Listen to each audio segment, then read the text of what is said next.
Effectivement, nous sommes à notre cinquième édition cette année. On a eu déjà à faire des éditions précédentes concernant la Journée de l'Afrique que nous célébrons en différé parce qu'il y a d'autres aussi qui le font par ailleurs. Donc aujourd'hui, on a eu quand même à organiser on a essayé de faire en sorte que ça soit amélioré parce qu'avant on faisait seulement des sortes de conférences. Mais cette année, on a vu vraiment qu'il faut ajouter l'aspect culturel, parce que quand on parle d'Afrique aussi, il y a l'aspect culturel. Donc, on a eu à inviter des artistes, des slameurs. Vous avez assisté à sa prestation.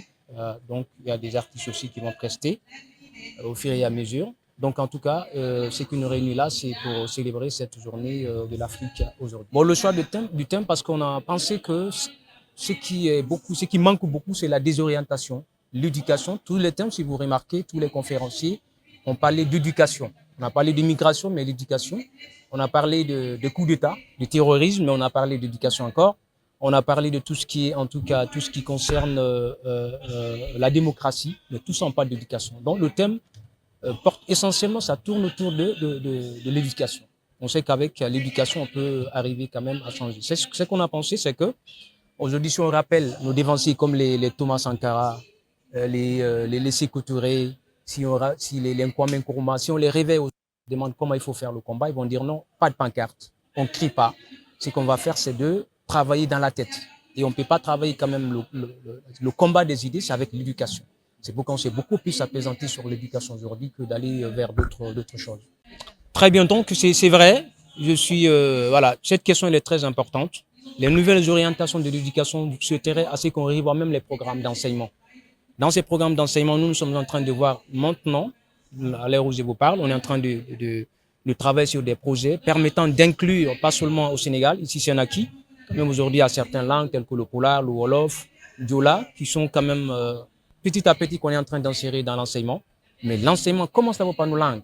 Donc, c'est vrai que cette nouvelle orientation, n'est-ce pas, de nos langues, l'insertion de ces langues-là dans le système d'enseignement, c'est une très bonne chose. Et il faudrait, on nous a envoyé ce qu'on appelle le système LMD. Le système LMD souhaiterait à ce que le prof donne 25% et que les 75% c'est pour l'étudiant, mais avec quels moyens?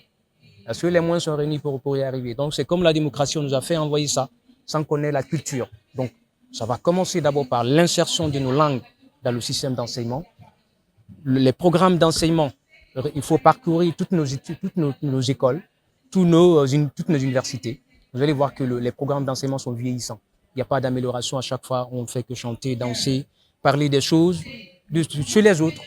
Et on laisse ce qui est chez nous.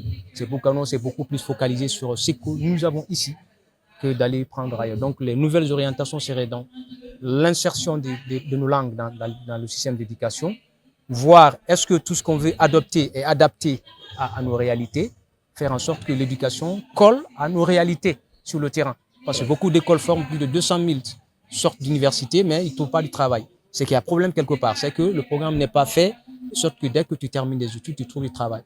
Tu as attendu cette journée. D'abord, c'est vous les journalistes, faire beaucoup de communiquer là-dessus, essayer d'envoyer ces informations recueillies par là, très loin. Et les résultats attendus aussi, c'est avoir un rapport, parce qu'on a déjà quelqu'un qui fait le rapport, si vous souhaitez qu'on va vous faire parvenir après, pour que ça soit divulgué auprès de tout le monde. Parce que vous voyez, cette salle ne réunit pas toute l'Afrique, mais nous le faisons au nom de l'Afrique. Donc, résultat, premier des résultats attendus, c'est une large diffusion de cette information-là auprès de tout le monde, parce qu'il y en a qui ne savent même pas que l'OUA, qui est devenu l'UA après, a été créé le 25 mai 1963. Donc, la communication, c'est très important.